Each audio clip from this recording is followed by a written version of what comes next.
Made it half hour into today's program. Haven't yet mentioned the latest data we got on initial jobless claims. This coming, of course, ahead of tomorrow's non-farm payroll report. And we see that claims, continuing claims here, coming in at around 2.93 million. Obviously still elevated relative to where we were before the pandemic, but still seeing a slight decline in claims here, coming in a little bit ahead of where the street had been expecting. We see 385,000 on the weekly initial jobless claims. All right, let's stay on the earnings here, Brian Sozzi. Sure. You want to do Yeti? Let's do Yeti. Your friends over at Yeti? Yeah, let's pull up the Yeti chart. Yeti, this is a name that you and I have talked a lot about through the years. Well, I remember when they went public, and you come over, you're like, Yeti, Yeti, Yeti. I'm like, I don't get it. The stock has gone up straight into the right since then, Myles. I'm just saying, but we're seeing it down in the pre-market a little bit.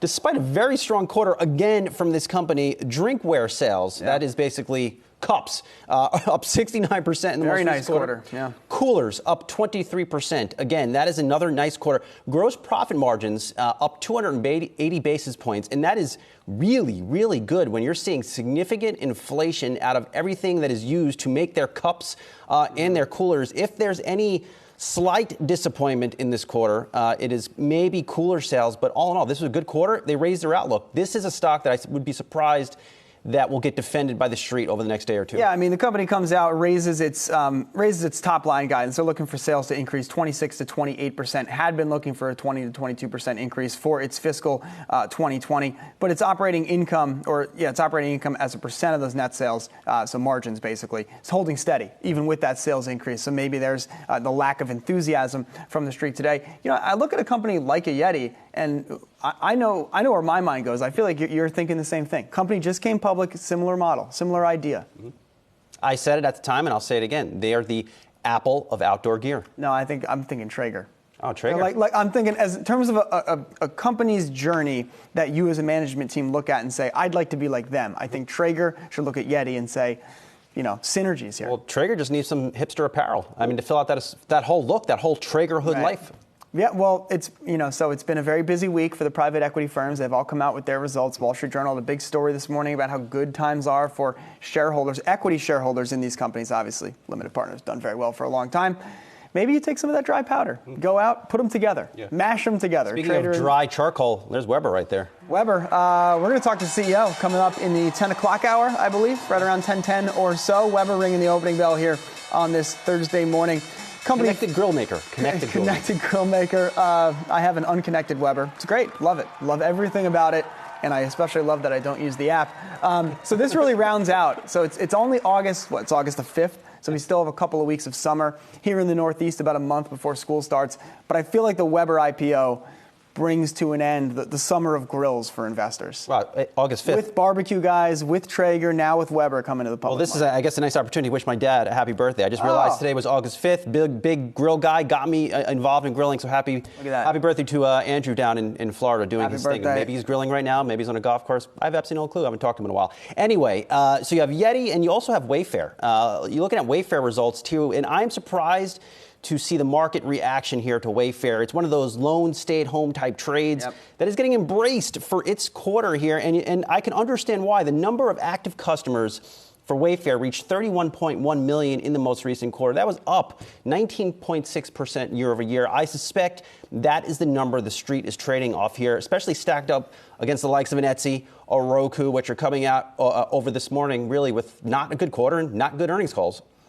Yeah, Wayfair coming out and talking about their run rate lapping the height of the pandemic, saying that the macro environment still doesn't give them a whole lot of certainty. But I think maybe the read through here on the street, and you look at the stock price over the last year, and there's obviously been a lot of growth baked into it. But maybe this is one of the more definitive. Okay, they did get set on a new trajectory, and longer term now, the opportunity for a Wayfair to gain share in the home furnishings market in a now growing market or a faster growing market. You know, it looks better today than it did maybe, let's call it 10 quarters ago. I always find this metric when they put it out there. Orders per customer, 1.96 compared to 1.89 last year. How do you order 1.89 of anything? It's either 2 or 1. I always laugh. No, it's always nice when companies divide a metric by something that obviously has to be a full number. Because take streaming hours, for example.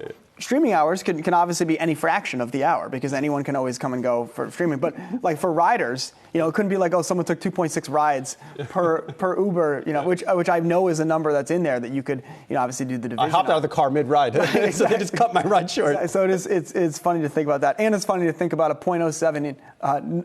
So let's see, a 0.07 increase in the number of purchases from a user. Mm-hmm.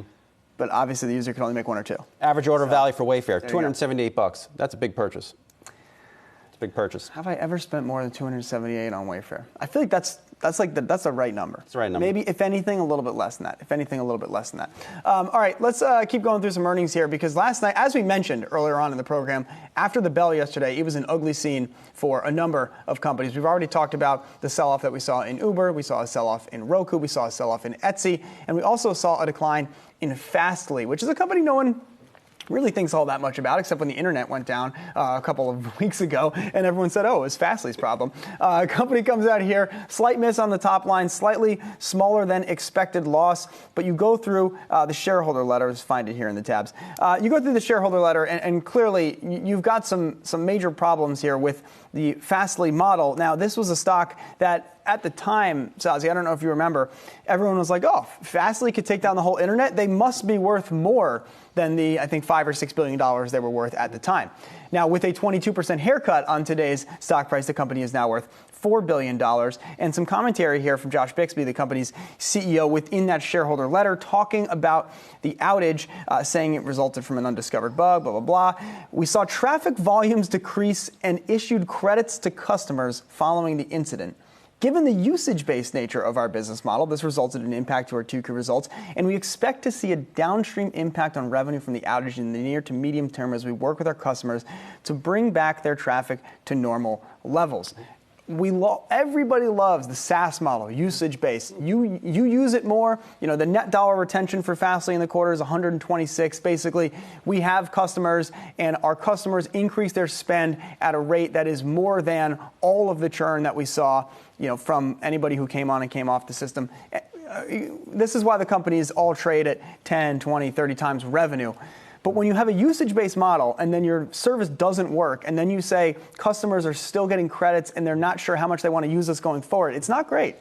Well, let me give the stock's down 21%. Absolutely, and let me give you my earnings analysis on this one. It's nothing because I can care less about Fastly. I'm more concerned. I think we should care about Fastly. I think the takeaway from the outage is that we should care more about Fastly. We should, but maybe not the earnings report. I'm more upset about Yeti. I care. I care about Fastly. All right, fair enough. You see, the stock is now down 40% this year. I mean, this again. I think it also. I'm just going on and on here about Fastly. No one really cares. On Weber IPO day, I don't care about Fastly. I'm just saying it's also caught up in this trade of everything that has a SaaS model on it. They all trade at 20 times, future revenues. It's all going to be great.